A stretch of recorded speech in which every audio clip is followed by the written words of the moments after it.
Welcome, today in front of me REALME C25s, and I'll show you how to check battery health with Ampere app on this device.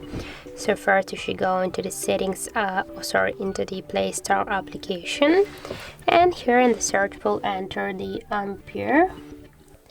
And now we have to get this application, so tap to install and wait a couple of seconds while the application loading and installing on your device.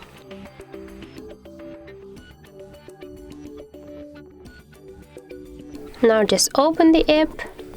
Here click yes, I agree, pick close, and on the left down corner tap to OK. And now, as can you see here, we got the section with the information about the health of our battery. In my case, that's good. And also here we got the another information about our battery, like the level, the temperature, the capacity, and more other information like the Android version, model, and more info. So that's it. Thank you guys for watching, and if you find this video helpful, don't forget to leave a like, comment, and to subscribe our channel.